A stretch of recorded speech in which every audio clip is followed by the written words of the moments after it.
Welcome to Museful Creations, where imagination comes to life.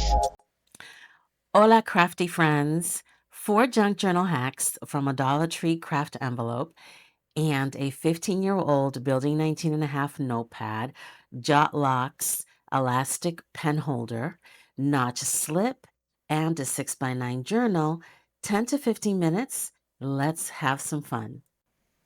Some of the tutorial will be in silent mode, and in other parts I will be speaking.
Here you're going to align the right corner, if you will, of your craft mailer envelope, and you're literally going to score at 3.5 inches.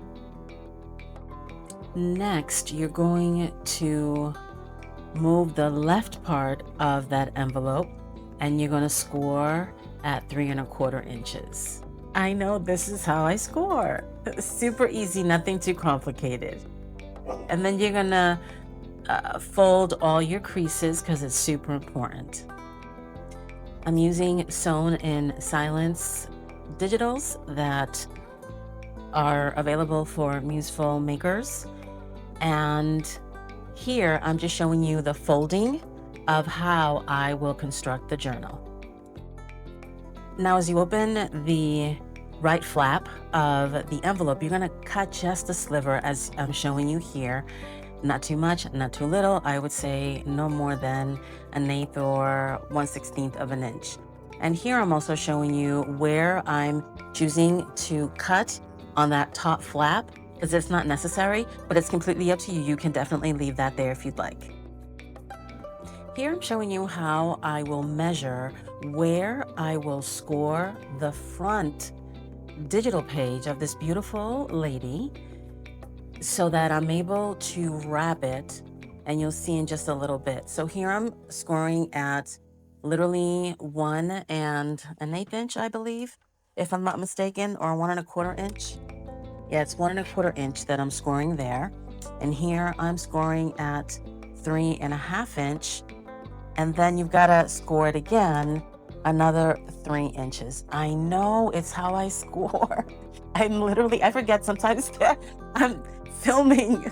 So I'm not going to erase it because this is how I create.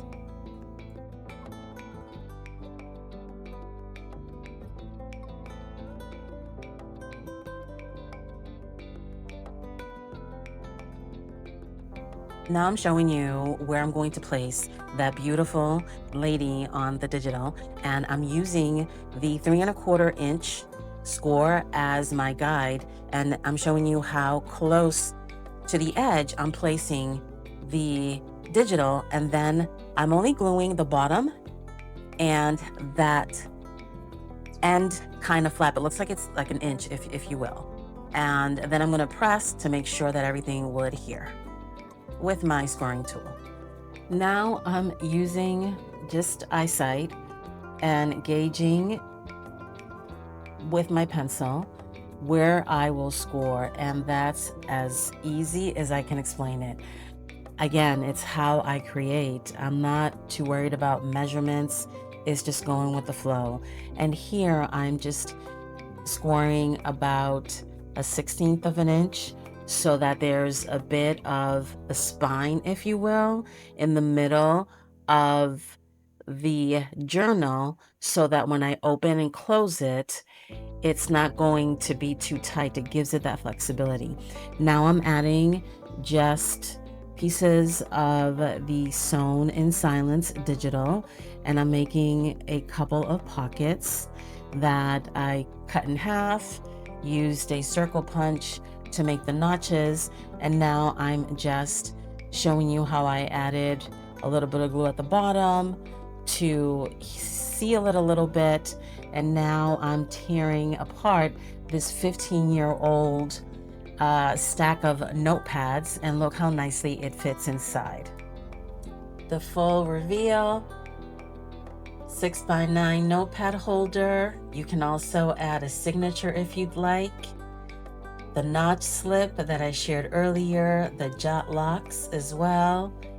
Dollar Tree comes in handy.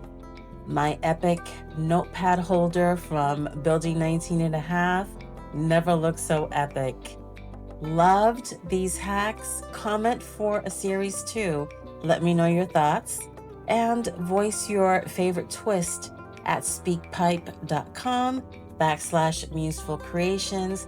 Subscribe, and thank you for spending your time with me.